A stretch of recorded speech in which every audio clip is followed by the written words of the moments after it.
With stricter emission norms and BS6 standards coming into play, manufacturers in India are forced to resort to turbo-petrol engines. In that sense, Maruti Suzuki has brought back its turbo-petrol engine which was earlier found on the Baleno RS.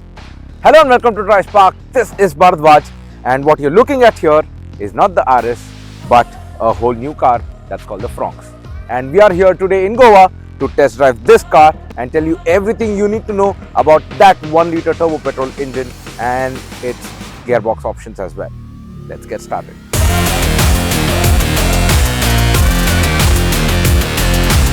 So before we move on to the design of the Fronx, let me tell you a little bit about the expected price and the placement of the product.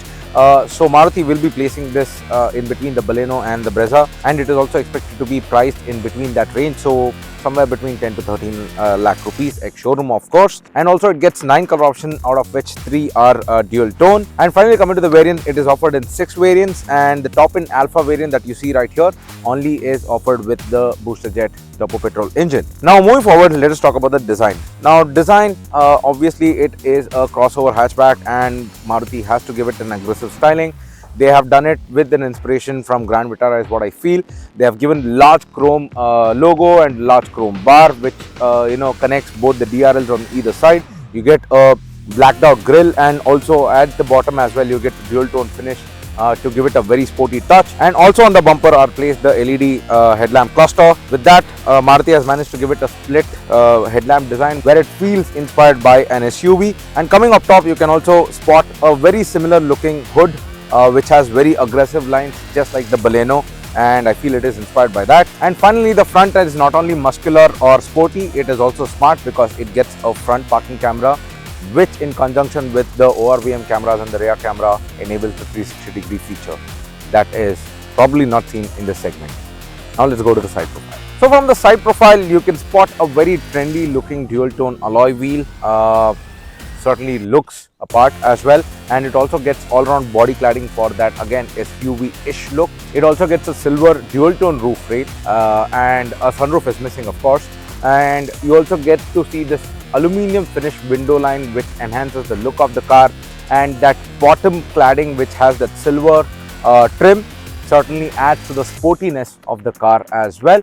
Now coming back, it gets a very steeply raked windshield, and that overall profile what you are so used to seeing in probably in the Baleno, where the Fronx gets a similar, probably even a steeper rake profile as compared to the Baleno. And coming to the rear, finally you can spot the shark fin antenna and also a roof end spoiler which is neatly integrated and adds to that sporty touch. Now finally coming to the Fronx rear design, you can spot the trend that is going on right now. That's the light bar that is carried onto the boot lid and connects the 2 LED tail lamps across. And along with that, you can also spot Maruti Smart Hybrid badging and the Fronx badging right there. However, there is no variant badging right here as you will find on all Nexa cars. With that, finally moving to the rear bumper, again you get a dual tonish design. All these are given for a more sporty appeal, but it is plastic though, and it is finished in that rough finish to give it some sporty edge. But overall, from the rear as well, especially at night where the entire bar lights up, this certainly looks apart.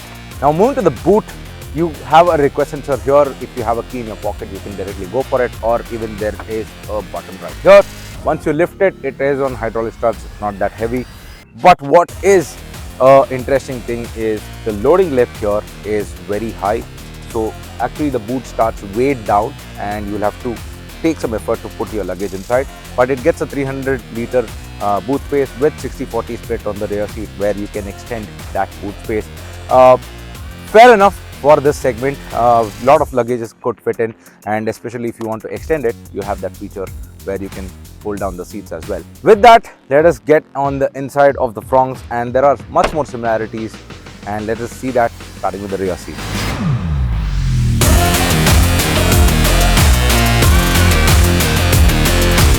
So now we enter the rear seat, and this driver's seat, let me tell you, before I shut the door, is set a little more than what I would require. So I've pulled it a little far back, and you can see that there is ample amount of space to place your legs under the seat, and there's ample amount of knee room as well, and there's good amount of headroom as well. 3 people sitting at the rear seat would be a little squeezed because of the high up transmission tunnel, and also because of the format of the car as well, probably you would require a little more space. Having said that, where the Fronx is placed, the space inside is actually really good, even at the rear as well. And if you need a little more comfort, what you can do is adjust the adjustable headrest that is provided for all 3 passengers and travel at comfort. And to do that, what you have more is rear AC vents with blower control.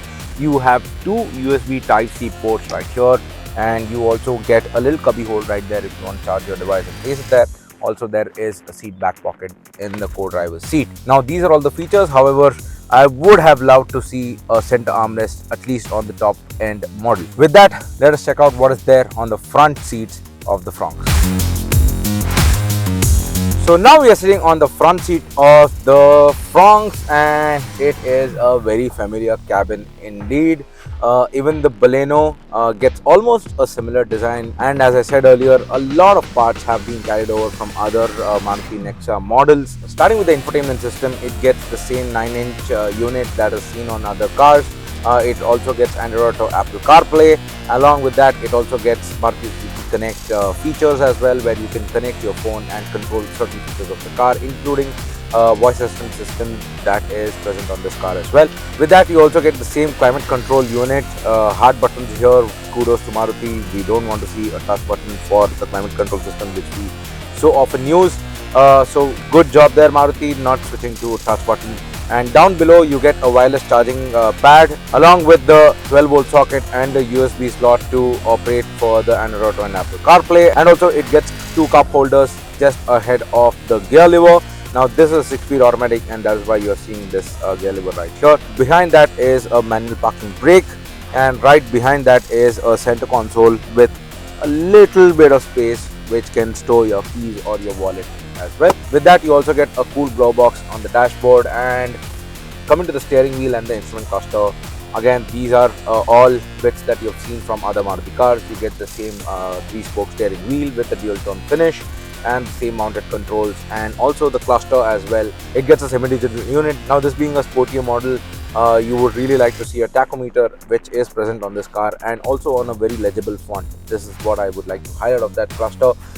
With that, you also get a center MID screen, which will tell you all the data that you would need, for example, average fuel efficiency, distance to empty, and other driver related information. But having said that, that is not the only screen that is there in front of the driver, because the driver also now gets the HUD display that again all the Nexa cars are now carrying. It's the same unit as the Baleno and the Brezza. It provides a ton of information. It provides different layouts as well. The driver can adjust it using the buttons that are present right here, and if they don't need it, they can also shut it down as well. Now, coming to the overall feel of the cabin, it certainly feels good.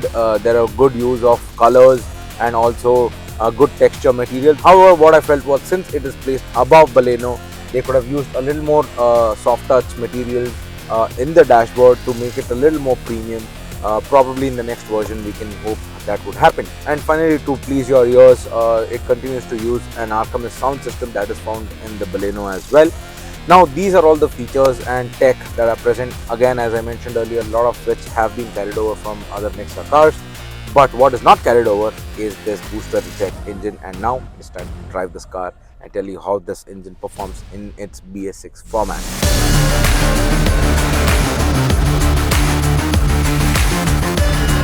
So now we are driving the Fronx booster jet engine, and so first things first, let me talk about this engine. So it is not the same engine that was there on the RS, because that was BS4.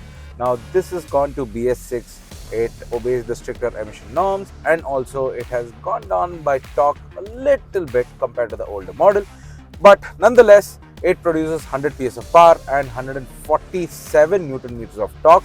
It comes paired to either a 6-speed torque converter that we are driving or a 5-speed manual transmission. We would have loved to see a 6-speed transmission though, since this is a performance variant of the car. Now, having said that, let me talk about how the engine performs.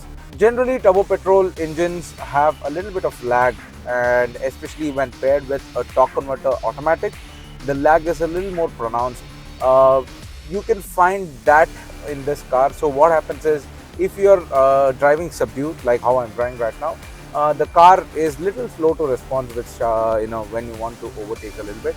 But if you are mashing the car with a sharper throttle input, immediately it will drop 2 gears and it will give you that burst of acceleration that you would need to overtake anything that is ahead of you. But having said that, engine certainly has a lot of potential, and if you want to do some spirited driving, this engine will certainly help you out in that matter. For example, the test drive included a couple of off-road courses where we took the Fronx out and we did some J-turns and also quick overtake. We did some J-turns and also a quick autocross track, and it certainly responded well there.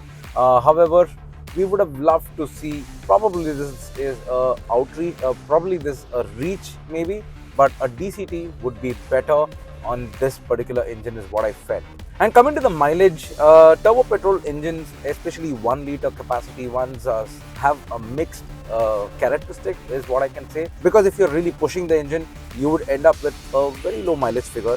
But if you are okay and you're driving very calm and subdued, with easy on the throttle pedal, you would certainly get a lot more mileage, because this being a turbo petrol engine. Having said that, we expect this engine to return somewhere around 18 to 19 kmpl, but we are yet to do a mileage test on this engine, which we will do it at a later date. But for now, you have to be a little easy on the pedal if you want to get more efficiency out of this engine. Moving to the transmission, it is a typical torque converter. It has a little bit of delay in terms of changing gears. If you want the gearbox to react quickly, you have something called as manual mode, where you can shift the gears manually using the paddle shifters that are present on this car. So even using that as well, you won't get the immediate shift that you are used to seeing in the double clutch gearboxes, but for a torque converter, it certainly is quick. Now coming to the driving dynamics of the Fronx, that is with respect to the steering, brake and the suspension. The chassis setup of the Fronx certainly feels in place, and the monocoque chassis does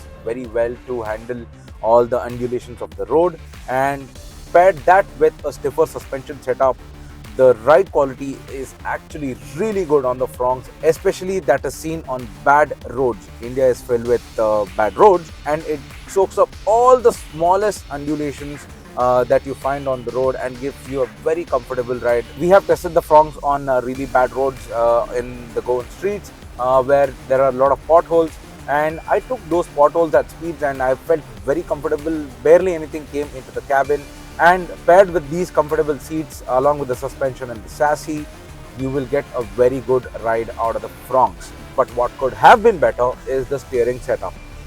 It feels very light, and especially on triple digit speeds, any unnecessary input could cause the car to twitch a little bit.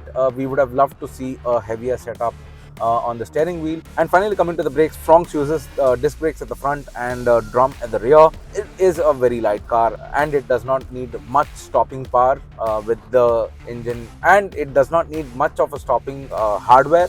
What is there on the car works well, and it has a good bite and progression. So in terms of brakes, it is good. Now finally, coming to the driving position of the car, the steering is tilt and telescopic adjustable. You get a height adjustable seat, and the seat also is kind of bucket seats and hugs your body around, which will keep you in place if you want to do some spirited driving, or also it will support you well if you're taking this car out on long journeys as well. But here I would like to nitpick a little bit, because the bolstering, the side bolstering, the cushion on that is very soft, and over time it could lose its rigidity, and you might start to feel a little uncomfortable, especially if you are a little bit. So on that note, probably Maruti could stiffen the side bolstering a little bit. Finally, before I talk about the safety, the NVS levels of the Fronx could have been better, because when this engine revs up to 4000 to 5000 RPM, there is a little bit of noise that creeps into the cabin, and you could hear the engine revving. Not that we don't like it, but could have been better. Yeah. Finally, coming to the safety, it gets 6 airbags, there's hill hold assist, there's traction control, there's 360-degree camera to make your life in the city easier. So in terms of safety, overall, the cabin offers a lot more features.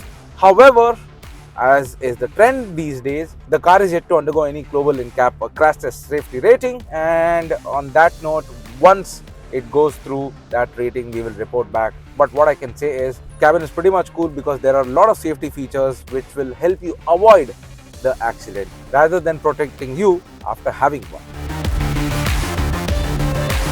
So that was our take on the all-new Maruti Suzuki Fronx, and by the bookings that this model has received, we can very well say that this is going to be another success story in the Maruti Suzuki's history. But will the Fronx fit your bill to Fronx it up? Let us know in the comments below. Also like and share this video and do subscribe to Drive Spark if you haven't done it already. This is Bharadwaj and that is the Maruti Suzuki Fronx.